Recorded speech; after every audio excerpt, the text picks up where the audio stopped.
So 4 grammar or 4 letters are taught to be Yahweh, the 4 letters of God. Yeah, unificata. However, when you dig a little deeper in the etymology of the word grammaton, it has actually a deeper root. And that root is 4 tetra, tetra, which is tetrahedron. Grammaton comes from the word gram or gravity.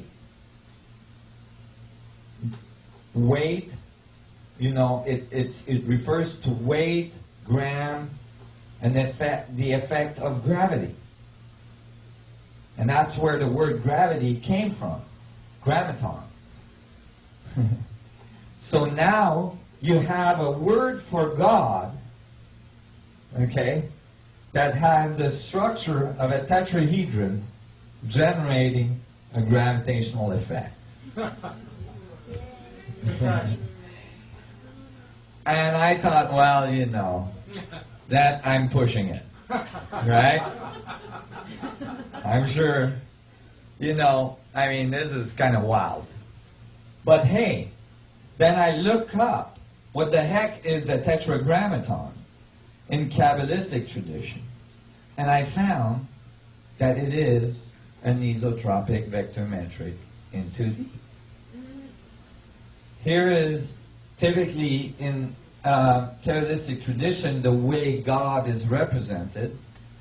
It's represented as isotropic vector metric. Remember, 4 faces, 3, 2, 1.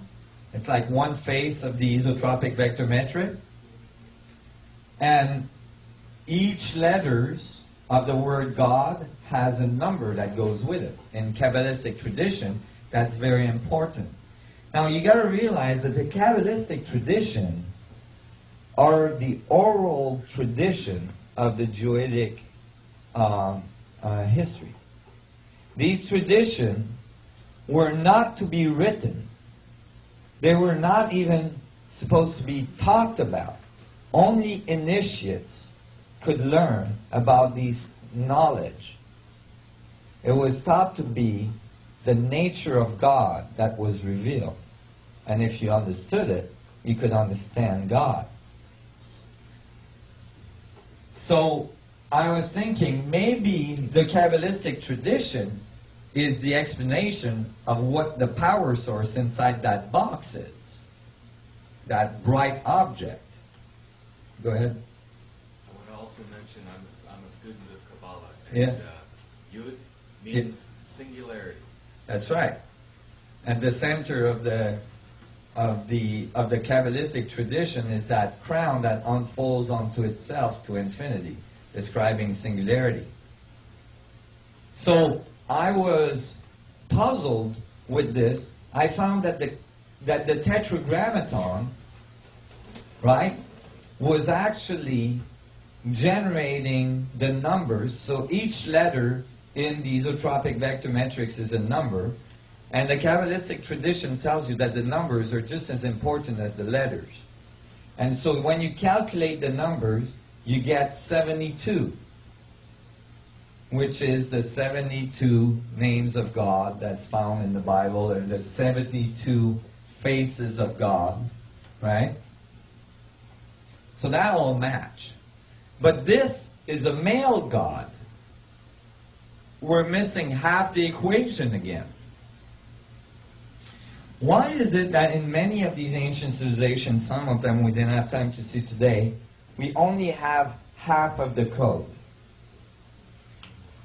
Well, that would be because if you were an advanced civilization trying to put a code, embed a code in a not so advanced planetary system, you wouldn't want these people to be able to uncode or decode that code prior to being ready for that type of power.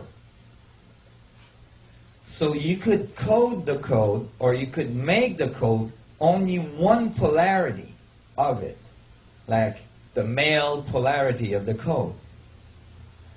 And it wouldn't be until that civilization understood the balance between the male and female, understood the equality between the male and female, that they would be able to decode the code.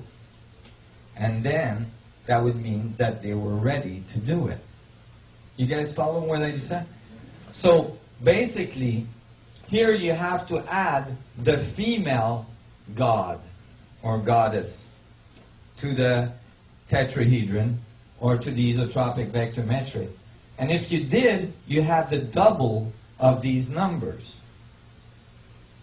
And the result would be 72 plus 72, given 144, which is thought to be the number of ascension in the in Revelation. As well, in Revelation it says that the New Jerusalem is a crystal city with rainbows all around it. And that crystal city has faces of 144.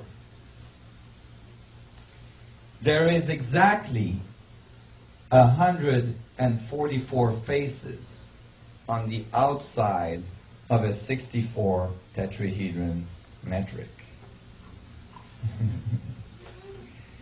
Nice. I thought I was onto it.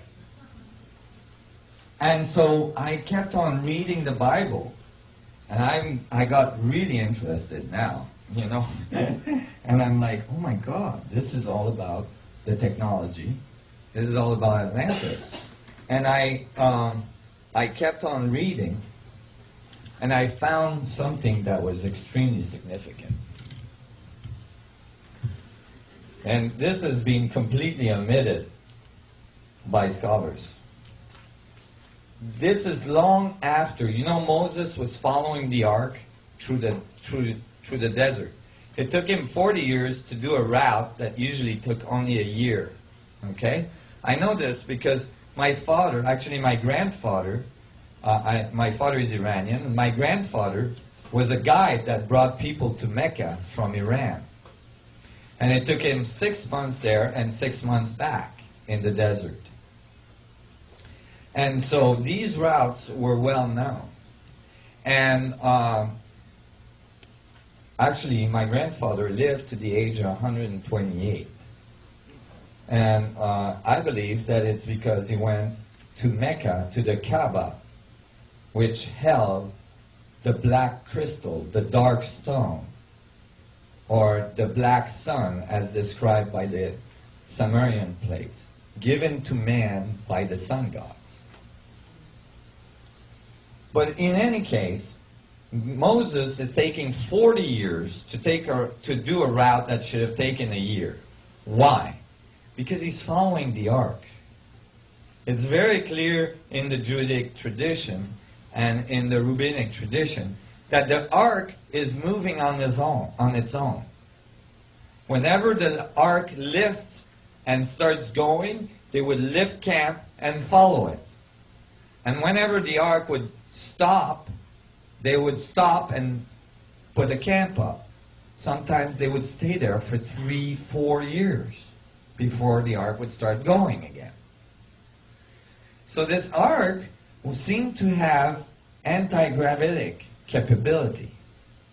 It seemed to be able to hover. There's instances where they describe the ark lifting the high priest that carried it.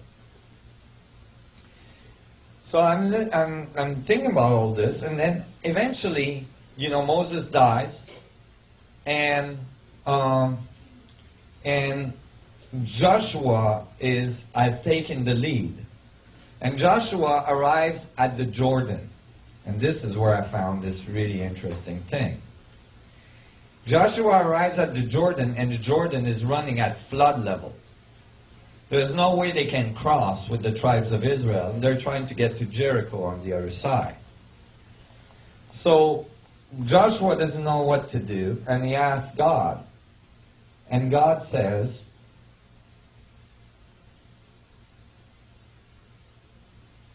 Um,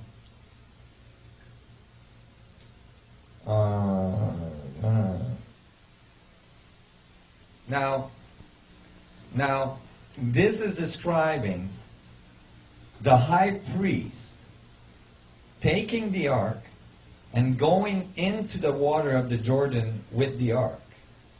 And as soon as they put their feet in the Jordan with the ark, the waters are cut up. Okay? And then it says, and then there's a whole bunch of other things. This is Joshua 4:22 for people that want to refer it. And the priests came up out of the river, carrying the ark of the covenant of the Lord. No sooner they had set their feet on dry ground than the water of the Jordan returned to their place and ran at